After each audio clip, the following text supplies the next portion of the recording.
Muy buenas tardes amigos, hoy tengo el placer de traerles nuevamente aquí a una destacada colega, Isabel Cuervo, premiada presentadora de televisión y periodista independiente colombiana con una larga trayectoria en prensa colombiana, internacional y particularmente en los Estados Unidos. Así que muchísimas gracias Isabel por aceptar la invitación y bueno, por ayudarnos a entender un poco lo que está ocurriendo ahora en Norteamérica. No, al contrario, Nicolás, muchísimas gracias por la invitación, como siempre, y un saludo especial a tu público. Muchas gracias Isabel, desde ya invitados como siempre a suscribirse al canal de YouTube de Isabel que está aquí etiquetado en el título y en la descripción del video. Para comenzar, bueno, todo el mundo se ha sorprendido con el sorprendente veredicto de culpabilidad unánime a Donald Trump en el juicio por pago de sobornos a Stormy Daniels, que en realidad es el juicio por la falsificación de registros comerciales de un dinero que forma parte de un acuerdo legal, o sea, es difícil hasta explicarlo. Sí, difícil de explicarlo, Nicolás, porque no hay una explicación muy sólida. Y a esto me refiero yo no como periodista, no como analista, sino me refiero yo en lo que he indagado incluso con varias personas conocedoras de la ley, conocedoras de la Constitución política de los Estados Unidos, que incluso he tenido en entrevista también en mi canal ya a un destacado abogado que trabaja en esa misma corte, en ese mismo tribunal de Manhattan, y conoce muy bien no solamente al fiscal, sino también al juez, y conoce pues todo el entorno, digamos, de ley que circunda esta corte, y está aterrado porque en sus, digamos, en sus disputas o en sus charlas, en sus tertulias con sus colegas, pues no se pueden explicar muchos de ellos cuál es exactamente el cargo que le imputaron a Donald Trump. Son 34 cargos de los cuales ha resultado hallado culpable por ese jurado que se demoró muy poco, además en la deliberación, lo cual también representa una notoriedad o al menos un interés en por qué se llegó a una conclusión tan rápida sobre esos cargos que, como tú bien dices, Nicolás, no estaba siendo juzgado Donald Trump por haberle pagado a Stormy Daniels como actriz porno, intentando silenciar el relato de ella días previos o meses previos a las elecciones presidenciales de 2016. No, ese no es, porque además eso no es un delito, ese es inclusive un actuar recurrente entre los políticos, silenciar información que creen que va a ser utilizada para demeritarlos en contienda electoral y sobre todo presidencial. Ese no es un cargo, eso no es un delito. El delito radicaría, según lo explicado por la Corte, en falsificación de documentos en donde Donald Trump habría pagado $130,000, lo cual es una minucia para un multimillonario como él, por el silencio de Stormy Daniels, pagándoselos a su abogado Cohen, que fue el testigo estrella. Cohen declaró allí, le fue extremadamente mal también en sus declaraciones porque no hizo sino contradecirse. Y por su parte, Cohen le habría pagado esos $130,000 a Stormy Daniels. Pero entonces, y en tal caso, si hubiese sido así, que en ningún momento lo negó Donald Trump, sino que al contrario dijo siempre y se sostuvo siempre en una versión sólida diciendo efectivamente se pagó esto como un gasto legal. ¿A quién? A mi asesor legal, a mi defensor, a mi abogado, y así se estipuló y se selló en los documentos. Gasto legal, pago al abogado, porque se le dirigieron los dineros al abogado. Otra cosa es si realmente ese dinero se le entregó después falseando documentación a Stormy Daniels, creando una supuesta empresa. Eso no se ha comprobado, eso nunca lo pudieron comprobar. No saben sino lo que se dice dentro de la versión de Stormy Daniels, que, bueno, un faro de moralidad y de verdad no lo es, al igual que Cohen, su abogado, su ex abogado, el testigo estrella, tampoco es un faro de verdad, de luz y de moralidad. Cohen, confiesa en el juicio haberle robado a Trump, a la organización Trump. Sí, sí, la declaración o las declaraciones de Cohen, bien por parte de la fiscalía como del abogado defensor de Trump, fueron realmente un show total, Nicolás, porque se contradecía constantemente y además llegó a confesar lo que tú bien acabas de afirmar. Él confesó que cuando trabajaba para Donald Trump le robó dinero y le robó información que trató de utilizar también para más adelante. Su aspiración era seguir trabajando con Donald Trump cuando Donald Trump llegase a la presidencia, pues poder ocupar alguna posición pues de importancia, al menos trabajar en la Casa Blanca. Bueno, y básicamente fue el testimonio crucial en el cual se basó el jurado. Tras una explicación que a mí me llamó un poco la atención del juez Merchan, que parecía lo contrario a la presunción de inocencia. Básicamente les hizo una parábola sobre si ustedes se levantan y ven que afuera está mojado, aunque no vean que llovió, pueden presumir que llovió. Presunción de culpabilidad inducida por el juez.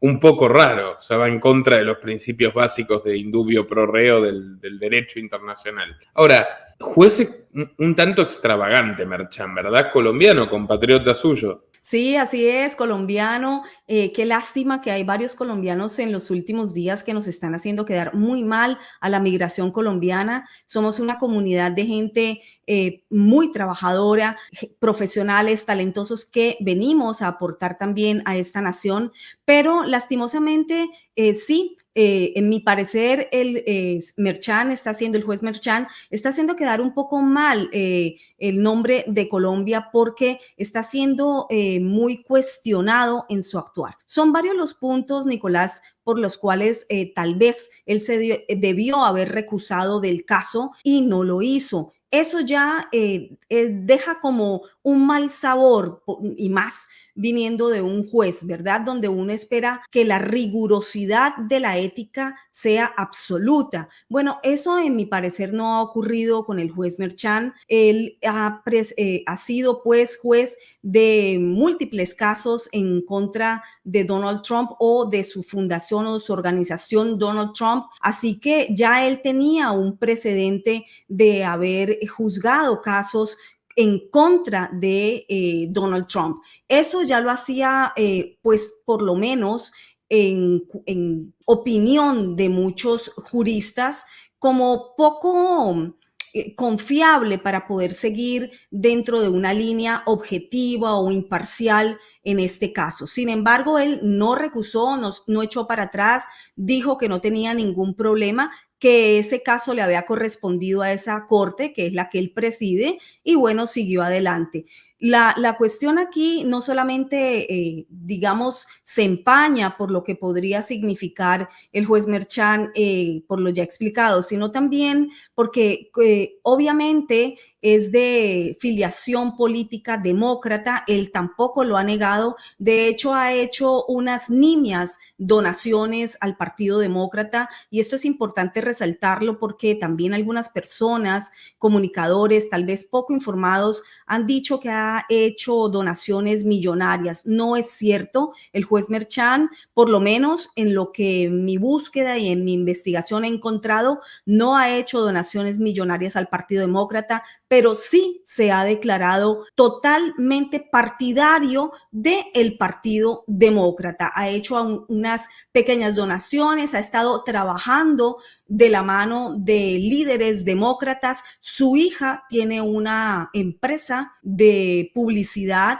que atiende a políticos de altísimo perfil del Partido Demócrata y aquí también hay cuestionamientos sobre la pulcritud que vendría a tener este tipo de contactos por medio de su papá, el juez Juan Manuel Merchan. Porque por otro lado, además, hay varios medios que fundamentan que se han multiplicado los ingresos de la consultora política de su hija a partir de que comienza el juicio, con lo cual habría un beneficio económico directo de la condición de su padre como magistrado. Así es, así es. Entonces, pues todas estas cosas son puntos que deberían preocuparle al ciudadano común, sobre todo, Nicolás, porque aquí después de este veredicto de culpabilidad de los 34 cargos en contra de Donald Trump, siendo el primer expresidente en ser pues hallado culpable en una corte por delitos penales graves, entonces pues esto dejaría ya como en un riesgo y la población lo siente, la sociedad lo siente, en un riesgo de realmente en qué manos está la justicia en este país, porque si bien ya ha habido agravantes que preocupen a la población en torno a si hay conflictos entre las tres ramas de poder en los Estados Unidos, pues esto enciende una alarma más al respecto, dado que mucha gente no lo ve como algo ético, como algo objetivo, como algo rigurosamente ligado a la ley. Sabe que yo me había formado la idea de que, bueno, todo este proceso judicial un tanto kafkiano ponía a los independientes, a los votantes independientes que dirimen generalmente las elecciones en Estados Unidos, más cerca de Trump que en contra suyo, porque podía observarse cierto encono, ¿no? Cierto énfasis y especialmente una doble vara. Clinton, Bush. O sea, yo no pongo las manos en el fuego por la inocencia de Trump de ninguna manera. No lo haría por ningún político. Por Pero ninguno, claro que no. si hay evidencias contundentes de que se han cometido delitos mucho peores en las administraciones de Clinton, de Bush, de Obama, el propio Biden, y directamente hay delitos que son los mismos. Por ejemplo, el caso de los documentos clasificados, sí, Trump se los llevó, igual que Biden. Y a Trump lo están juzgando y a Biden no. Y encima el fiscal del caso de Biden dijo, no lo juzgamos porque es un señor demasiado mayor. Y si es un señor demasiado mayor para asumir responsabilidades penales por sus actos, no puede ser, no está apto para gobernar el país más importante del mundo, ni tampoco su casa. O sea, sí, y es más que evidente, ¿no? Y es más que evidente que además no está capacitado para liderar ni siquiera su propia casa. Es decir, Joe Biden, todo el mundo sabe que no está sentado en la Casa Blanca, no solamente en Estados Unidos, no solamente críticos del Partido Republicano, lo saben también líderes internacionales que, por supuesto, que avanzan en sus intereses de convertirse en hegemonía mundial, como por ejemplo Xi Jinping, que avanza rapidísimo, o un Vladimir Putin que se muere de la risa de solo ver a quién es que tratan de mantener sentado allí en esa oficina oval. Es ridículo lo que está pasando, pero es muy peligroso. Más que ridículo, es supremamente peligroso, porque los destinos de este país pues están en manos de nadie, en manos del Partido Demócrata, que es quien realmente está gobernando pues tras esa figura ficticia o tambaleante de Joe Biden, y evidentemente los escándalos en torno a la familia Biden tampoco cesan. En las últimas horas, pues, su hijo Hunter Biden ha sido finalmente llevado a tribunales para explicar por qué había comprado un arma cuando estaba bajo influencia de consumo de drogas de altísimo calibre. Eso es lo que lo ha llevado a los tribunales. Pero en mi concepto, por supuesto, que esto es solamente un parapé, es una puesta en escena para también medio justificar que ahora también se están llevando a tribunales algunos casos relacionados con la familia Biden. Pero los problemas grosos, los problemas grandes, ¿dónde están? ¿Dónde están los casos, por ejemplo, relacionados con Burisma en Ucrania, cuando allí estuvo también Hunter Biden como una figura dentro de esa mesa directiva, fungiendo como contacto con su papá cuando era vicepresidente de los Estados Unidos? Eso sería muchísimo más preocupante. ¿Dónde está el caso de los documentos clasificados que guardó, como tú bien nombrabas hace unos minutos, Joe Biden en su Corvette en el garaje de su casa y fueron hallados también en paralelo mientras días antes o semanas antes le hicieron una redada a Donald Trump en Mar-a-Lago, en la Florida, en donde hallaron también documentos clasificados? Aquí hay paralelismos, pero hay notorias diferencias en cuanto a trato de ley para estos personajes. Uno con persecución evidente, porque a Donald Trump evidentemente que está enfrentando en este momento casi 100 cargos que le han imputado en los últimos meses cuando sabían que estaba totalmente perfilado para llegar a la Casa Blanca o está perfilado como candidato número 1 para llegar a la Casa Blanca. Entonces se le abren esta cantidad de procesos. Son 4 procesos los que tiene que enfrentar con casi 100 cargos que se le imputan. Bueno, uno de ellos, el paralelo con lo de los documentos clasificados, es curioso porque también se encontraron en su residencia en Mar-a-Lago en esta redada con algunos matices de, digamos, de no muy apegados a la ley también por parte del FBI. Y luego se ha descubierto que hay documentos que han sido puestos en la escena antes de las fotografías y esto está siendo revisado en este momento porque, por supuesto, si pusieron documentos marcados, etiquetados, que decía literalmente documentos clasificados y los ponían sobre una pila de papeles, pues eso es alteración de la evidencia, alteración de lo que encontraron y no sabemos cuántas cosas más alteraron. Eso al margen de que él era presidente cuando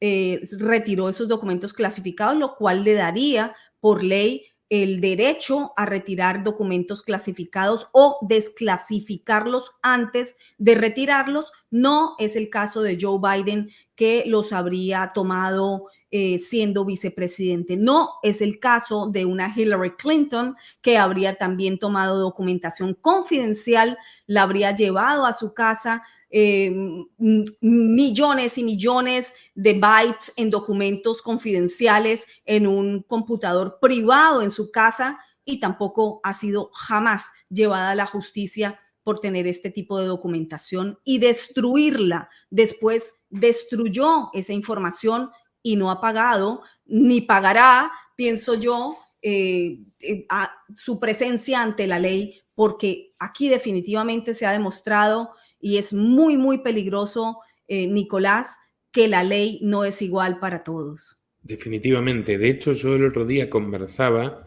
con una persona que fue un estratega de campaña demócrata en Florida, un publicista ya retirado.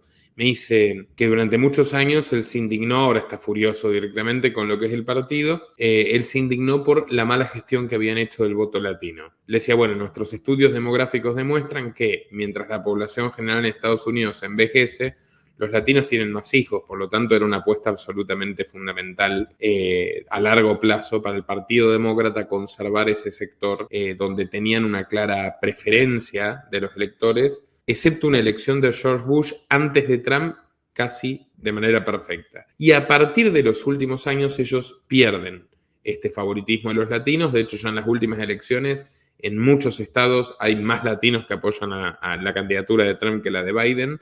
Y ahora las encuestas directamente le dan un liderazgo asombroso sobre la comunidad hispana en los Estados Unidos frente a Biden. Y él me dice, durante muchos años nosotros luchábamos obsesivamente en decirles que la centroizquierda americana era exactamente opuesta a la izquierda chavista, a la izquierda cubana, a la izquierda nicaragüense, sandinista, a los regímenes populistas latinoamericanos de los cuales muchas de estas personas huyeron. Y ahora han echado todo por la borda. Han echado todo por la borda porque el Partido Demócrata es más radical en la retórica, es más radical en los hechos, pero ya con lo que está ocurriendo con Trump, muchísima gente lo identifica con cualquiera de estos procesos. Y por lo tanto genera una mayor movilización de hispanos en favor del Partido Republicano. ¿Qué opina usted de esto, estimada Isabel? Pues que los hechos pueden más que las palabras, Nicolás, y la gente no es tonta. El pueblo no es tonto. La gente sabe y se da cuenta, según su vivencia personal, pues lo que está ocurriendo realmente con la alta política. No entenderán tal vez muchos de alta política o no, que, no creerán o no quieren creer que han sido engañados mucho tiempo, pero se dan cuenta. Y lo peor que les pudo pasar es que llegó Donald Trump a la presidencia en algún momento para demostrar que todas las clases sociales en los Estados Unidos se vieron beneficiadas por una ejecución correcta de la política. Yo misma Fui la primera sorprendida, Nicolás, y como tú, por supuesto, jamás pondré las manos sobre el fuego por ningún político, porque aquí yo no defiendo políticos ni defiendo partidos, no estoy para eso, no es nuestra misión, no es nuestra profesión. Nuestra profesión es sencillamente dar la data, dar los hechos factuales, exponerle al público lo que está ocurriendo con los hechos para que cada cual pueda tomar sus propias decisiones. Y por políticos, por supuesto, que nadie debería poner ni su vida, ni su creencia absoluta, porque en fin, son políticos y todos fallan o todos tienen sus intereses personales también. Pero lo importante aquí es también ser ecuánime y honesto y saber reconocer cuando un político ha hecho algo bien, porque es que no todos lo hacen tan mal. Hay unos peores que otros. Bueno, Donald Trump, en mi parecer, logró esa unión que tú nombras hispana, hispanoamericana en los Estados Unidos. La gente se fue pasando a ese partido republicano debido a Donald Trump por su gestión. A la gente le gustó que Donald Trump lo pusiera a vivir mejor. A la gente le gustó que Donald Trump realmente bajara el precio de la gasolina con su gestión económica, con sus decisiones, que pusiera a menor costo el valor del mercado diario, que pusiera a menor costo la vida cotidiana, la vida diaria, lo que realmente la gente de a pie lo siente cada día y en su bolsillo. Algo sencillo, pragmático, fácil, directo. A la gente le gustó que no pagar ninguna guerra. A la gente no le gusta que Estados Unidos participe en guerras. Saben de lo que es el juego político guerrerista, por supuesto, o entienden lo que les explican los políticos, pero a nadie le gusta pagar guerras. Sobre todo se apasionarán en los discursos, pero cuando saben que tienen que pagarlas, pues no les gusta tanto, ¿verdad? Eso no ocurrió con Donald Trump. Donald Trump nunca generó una sola guerra, nunca pagó una sola guerra y la gente lo agradece. Entonces, ¿qué fue lo que ocurrió? Pues también ese Estados Unidos real de los trabajadores, de los laboristas, de los constructores, de los que siembran, de todos esos estadounidenses que no necesariamente son oligarcas como Donald Trump, pues vieron en él una figura de representación y comenzaron a unirse. Lo cierto es que después de esos 4 años de gobierno de Donald Trump terminó más robustecido que antes. Y luego de todo lo que ha hecho Joe Biden ocupando la Casa Blanca en este cuatrenio, pues ha jugado como el mejor impulsor del partido republicano o directamente el mejor impulsor de Donald Trump. Son tan solo en el último año más de 4 millones en solamente la costa este de los Estados Unidos que se puedan contabilizar los demócratas que se han registrado en el Partido Republicano. Eso es un hueco, eso es una brecha que difícilmente va a poder cerrar el Partido Demócrata. La visita de Donald Trump al Bronx en los últimos días, en donde nadie podía imaginar que iba a despertar ese apasionamiento, pues dejó a todo el mundo un poco intrigado en el Partido Demócrata, preocupados en el Partido Demócrata y en el Partido Republicano, que también sabrás, por supuesto, que está súper dividido entre los trumpistas y los que no son trumpistas. Pues, en la clase dirigente claro, está dividido, porque después en la base electoral no está nada dividido, que es la tragedia de los Bush, de la hija de McCain y de los pocos, digamos, dirigentes republicanos que hay, que se mantienen firmes en la línea neocon y crítica de Trump, el Lincoln Project, etc. Pero sí, lo que usted menciona es bastante llamativo. Y bueno, esta persona también a mí me decía, en apoyo de la tesis de que se está latinoamericanizando Estados Unidos, tuvimos la inflación más alta desde los 70 con Biden, la carga fiscal subió mucho, Y el gobierno, en vez de decir, bueno, a partir de aquí dejamos de ponerle la bota encima al comerciante, al trabajador, al que produce, reparte cheques. Y me mostraba que en California están repartiendo a mansalva cheques anuales de 3.000 y pico de dólares para familias de bajos ingresos, y lo están haciendo de una manera sistemática. Ya lo vienen haciendo desde 2020, pero han pasado 4 años y siguen con el asistencialismo. Pero no parece que el asistencialismo les sirva para comprar el apoyo de los más humildes. Por el contrario, como usted señala, en el distrito de Manhattan se juzga a Trump, donde tiene 94% de la gente en contra. Sin embargo, en el Bronx, o sea, el contraste entre la parte más rica y la parte más pobre de Nueva York, él puede salir a caminar solo y lo saluda una multitud, cosa que no pueden hacer los demócratas. Sí, más de 10.000 personas se reunieron en el Bronx y eso es un hecho sin precedentes, pues para el Partido Republicano y mucho más para Donald Trump. La gente que vive de asistencias en los Estados Unidos ha sido siempre utilizada y el Partido Demócrata utiliza este mecanismo de asistencia social para tener sus votantes fijos, para poder tener esta gente presa de alguna manera de una esperanza, porque también lo que hacen con esto es no solamente negarles el derecho a prosperar por sí mismos, a trabajar, sino que los vuelven unos parásitos del gobierno. Algo pues que no hay mucho que explicarlo para entender que esto es un método absolutamente socialista comunista, ¿no? El tener a la gente mendigando migajas y además agradeciéndole a su carcelero, pues es un método estalinista. Esto no hay mucho que, digamos, que explicar al respecto. Esto lo maneja muy bien y a la perfección el Partido Demócrata. El Partido Demócrata sabe que tira sus migajas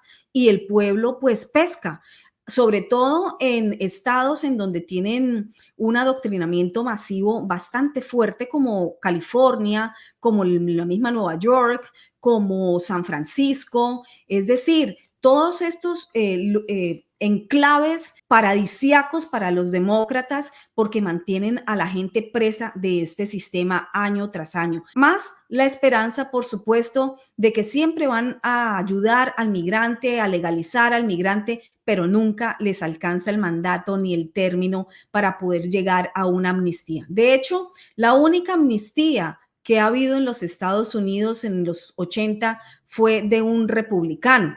Ese republicano Reagan fue quien dio una amnistía a muchos hispanos y de esa manera los legalizó. ¿Por qué? Porque estos hispanos, muchos de ellos, millones de ellos, están aquí en los Estados Unidos en las sombras, pero con un número fiscal, con un número tributario, con un número que pagan impuestos y esto no te lo dicen los políticos Sí, corruptos, es ¿no? una gran incongruencia y una gran Claro, inmoralidad. Usted recién es una inmoralidad, es un cuando abuso, es un comentábamos abuso total.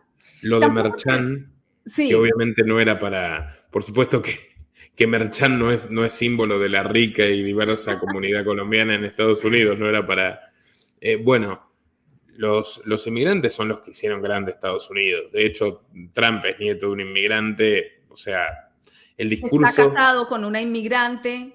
sí, Lo que sí, no le gusta es la inmigración sin apellido, como digo yo. La inmigración debe ser legal, la inmigración debe ser ordenada, debe cumplir con los requisitos. Mucha gente está en la necesidad de migrar y para eso hay esos cupos de migrantes anuales y por países a los Estados Unidos. Eso es la forma como la gente debe de migrar, pero no seguir el juego de este ocupante de la oficina oval que lo que ha hecho es abrir la frontera sur de los Estados Unidos, decirle a los migrantes que vengan en masa, organizados y manipulados y comprados y vendidos una y mil veces por todos estos traficantes humanos, en donde están supeditados a todo lo que les sucede en ese trayecto de más de 7 fronteras que tienen que atravesar, en donde se vuelven mulas de narcotráfico para que sean captados mientras los narcotraficantes pasan cargamentos enormes por otro lado, donde se vuelven también víctimas de esos traficantes de seres humanos que les cobran. Es que aquí estamos hablando de miles de dólares. Por un cubano te están cobrando cerca de $15,000, un colombiano $7,000 por traficarlo y traerlo hasta la frontera sur de los Estados Unidos. Y ni hablar de los niños, Nicolás, que es la investigación que he llevado fuertemente en los últimos años, porque esto es inhumano, más inhumano aún que lo que ocurre con todo el resto de traficantes, porque los niños están siendo traficados y vendidos y esclavizados una y otra vez, y cuando ingresan a los Estados Unidos siguen siendo esclavizados por una red profesional de traficantes y de esclavizadores, con anuencia de la administración de Joe Biden,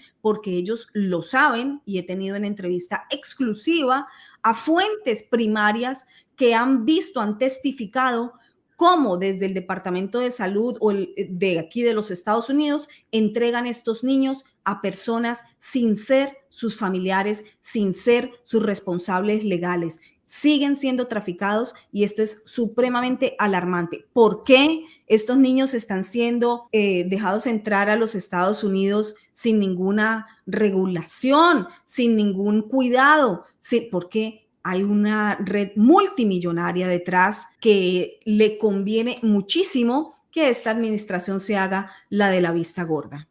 Bueno, permítame comentar, enriqueciendo lo que usted dice, que esto no es fruto de una teoría conspirativa del corte de QAnon, a las que por supuesto no adherimos. Estamos hablando de un hecho real. De hecho, los informes de organizaciones internacionales enfatizan que el tráfico de personas en Estados Unidos es cada vez mayor, que de hecho la edad promedio de las personas traficadas baja drásticamente. Está hasta Save the Children, varias ONGs que no pueden ser señaladas de trampistas ni nada por el estilo, hablan de esta problemática. Ahora, yo no sé si Biden, la verdad, puede que tenga una retórica de abrir la frontera, pero en los hechos han sido más duros, más estrictos e incluso más sangrientos que la administración trumpista, de la cual yo en materia de fronteras soy bastante crítico. Pero en el caso de Biden y de Harris han separado más familias, han deportado a más personas, y el récord de deportaciones de la historia de Estados Unidos la tiene Barack Obama. Por lo tanto, ellos hablan en favor de los migrantes, pero no hacen nada en favor de los migrantes, como usted dice, ni de los regulares, ni de los irregulares, de nadie que trabaje por lo menos duramente, como lo hace la absoluta mayoría de quienes emigran a los Estados Unidos, de manera decente y, como dice usted, incluso pagando impuestos durante décadas,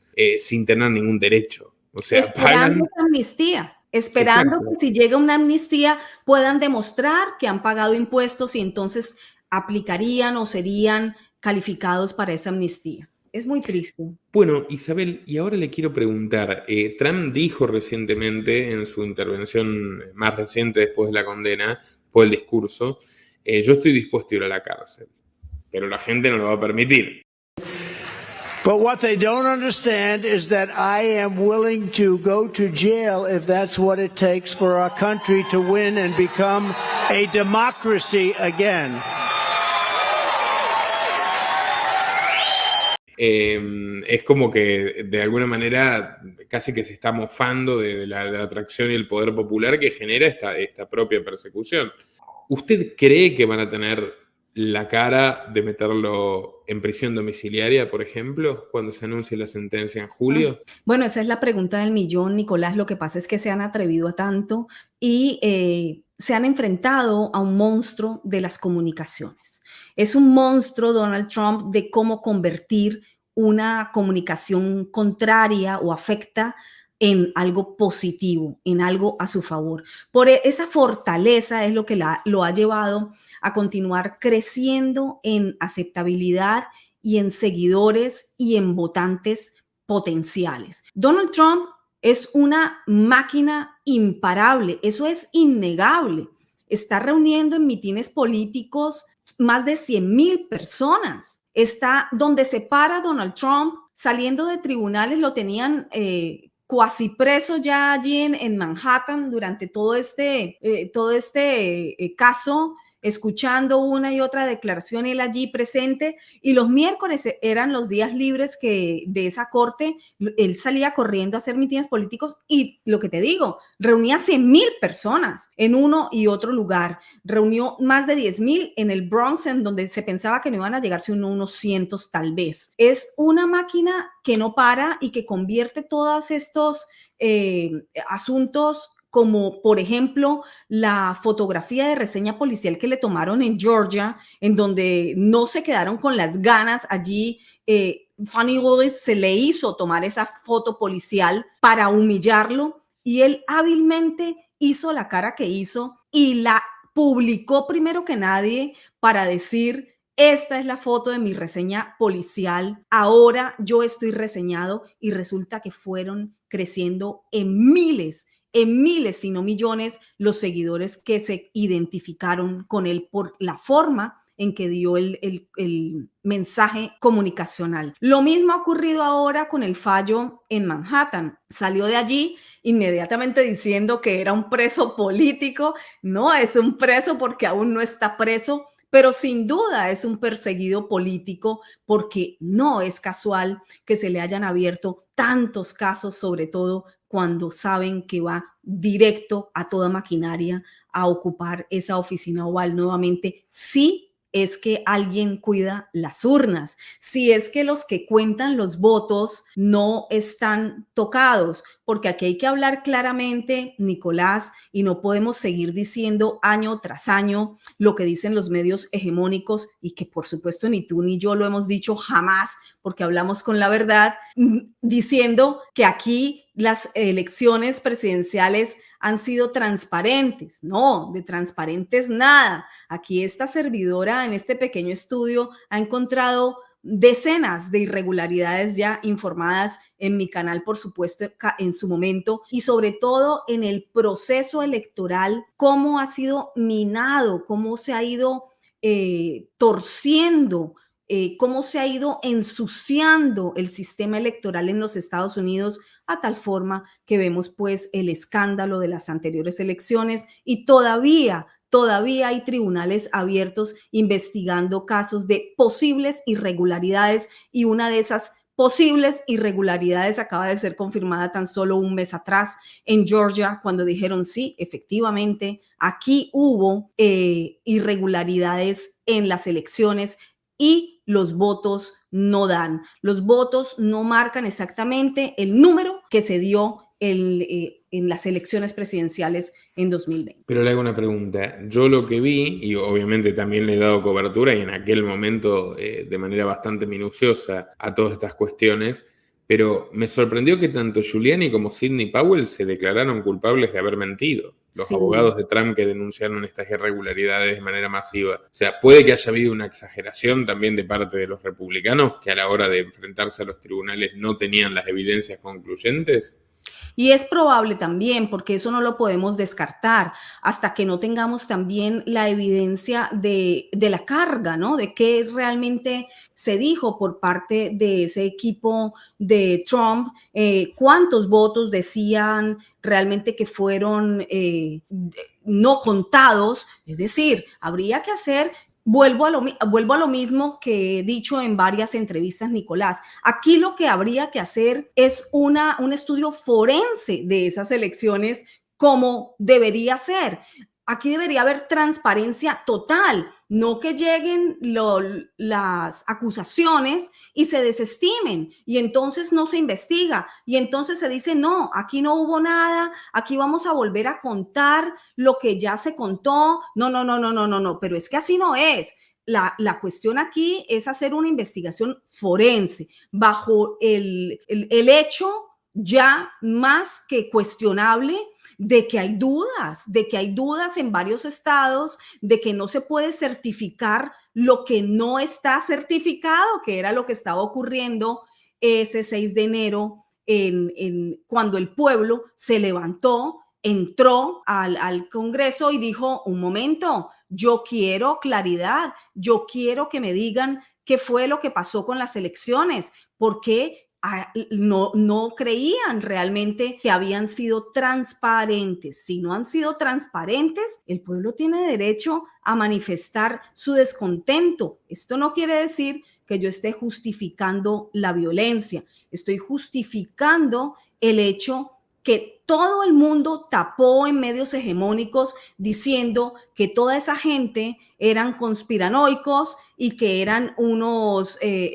golpistas extremistas. No, aquí hay gente que ha sido detenida por ese 6 de enero, que está en prisión con cargos falsos, con cargos ficticios, con cargos que están solamente basados en su ideología política. Esos se llaman presos de conciencia aquí y en cualquier lugar del mundo, aunque sea Estados Unidos, y aunque la gente no quiera hablar de temas complicados, hay que decírselo. Eso se llaman prisioneros de conciencia, prisioneros políticos. Además, la práctica de generalizar la censura y no poder exponer un debate serio y riguroso de estos temas, todas las plataformas borrando, persiguiendo, organizaciones señalando, el caso de Media Matters for America, por ejemplo, haciendo listas negras, a mí me llama poderosamente la atención. Le digo, bueno, yo no tengo la certeza, usted lo ha investigado más, yo no tengo la certeza de qué es lo que exactamente ocurrió, porque después también me llama la atención, por ejemplo, el juicio de Fox y Dominion, con total honestidad, que pierde Fox, y que aparecen los mensajes de Tucker Carlson internos, con Carlson admitiendo básicamente que él cree que no robaron las elecciones. O sea que él, en el fuero privado y hablando con la gente de Fox, tiene una idea distinta y radicalmente distinta a la que le comunica al público, incluso expresándose de manera bastante hostil contra Trump, lo cual a mí no me sorprende nada, sabiendo cómo son la mayoría de nuestros colegas y cómo se manejan en las esferas de los medios. Pero bueno, a mí me hace hacerme muchas preguntas. Definitivamente los demócratas actuaron de manera totalmente autoritaria, oscurantista, sin duda. Pero del otro lado yo no veo que a nivel dirigencial, o sea, los republicanos hayan presentado casos especialmente sólidos. O sea, Giuliani y Powell, como le digo, los tipos dijeron, sí, mentimos, acuerdo de culpabilidad, listo. En su defensa alguien podrá decir, aceptaron los cargos porque los juicios iban a ser muy inclinados en su contra, pero no los aceptaron.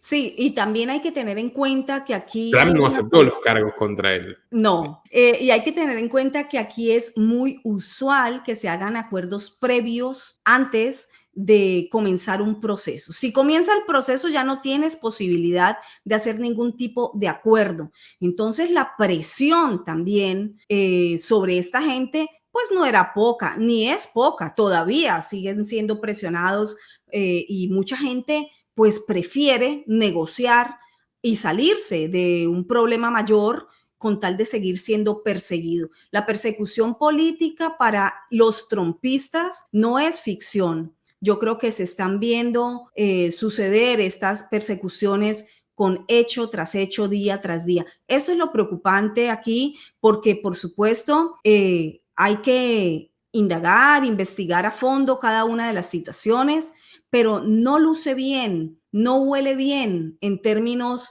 de olfato periodístico que a un contendor político tan fuerte como Donald Trump se lo persiga por medio de acusaciones en tribunales, por medio de casos que se han desempolvado después de décadas de haber sucedido y no se lo derrote como en buena lid se debe derrotar a un contendor político que es en las urnas, con el juego democrático, que también ya está muy revaluado, ¿no? Le voy a hacer una última pregunta a Estados Unidos antes de pasar un rápido paneo más internacional. Y es, ¿por qué insisten los demócratas? Porque esto ya a mí realmente me quita el sueño.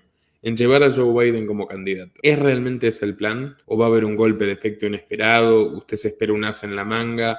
¿Que en la convención demócrata haga un renunciamiento histórico? Pues yo, toda la gente con la que hablo, incluso nuestra común amiga, la profesora Guadalupe Correa, me dice, aquí los demócratas están locos, no entienden por qué. El 70% de los votantes demócratas no lo considera apto para un nuevo gobierno. ¿Por qué llevar un candidato que va a perder? ¿Es que acaso se están esperando que ocurra algo grave, planificado o no, como las cosas que hemos visto en los últimos años, y prefieren que les explote a Trump? No entendería otra razón por la cual no llevan a alguien un poco más competitivo.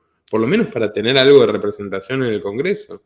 Sí, lo que pasa es que dentro de la dinámica electoral estadounidense, el incumbente es quien está con la mayor probabilidad de continuar en el cargo. En este cargo, pues por supuesto, el incumbente es Joe Biden. Está allí, está sentado en la oficina oval. Entonces, ellos consideraron como partido y con grandes pugnas y problemas al interior del Partido Demócrata, porque es que, como tú bien dices, la aceptación de Biden ni siquiera es positiva dentro del partido, pero tomaron la decisión por esos líderes poderosísimos que tiene el partido, llámese Obama, llámese Clinton, llámese la misma camarada Pelosi, que no, ese tipo de líderes tan poderosos dentro del partido, pues tomaron esa decisión. Eso es lo que por lo menos mis fuentes al interior de ese partido me comentan, o lo que yo puedo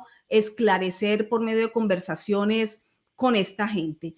Entonces prefirieron no sacarlo, prefirieron dejarlo allí, prefirieron seguirlo poniendo como un estandarte, y mientras es sostenido realmente por el Partido Demócrata. ¿Es fácilmente manejable? Sí, porque ni siquiera está en sus cabales. Además, es un político de vieja data y sabe mentir muy bien, y sabe leer teleprompters, y sabe equivocarse y borrar con el codo lo que hizo con la mano, y sabe, aunque se ría, con sarcasmo y con desprecio a la misma prensa que lo adula y lo protege, sabe manejar la prensa. Es decir, tiene una cantidad de virtudes que les puede servir al Partido Demócrata en estos momentos, y de hecho le están sirviendo. Y sobre todo, ahora también tiene ese juego de senilidad muy bien administrado. Es decir, es senil, es viejito, es pobrecito, es que no sabe dónde está parado cuando les conviene, pero también es un astuto jugador político que lleva más de medio siglo viviendo del erario público. Así que es un buen candidato, Nicolás.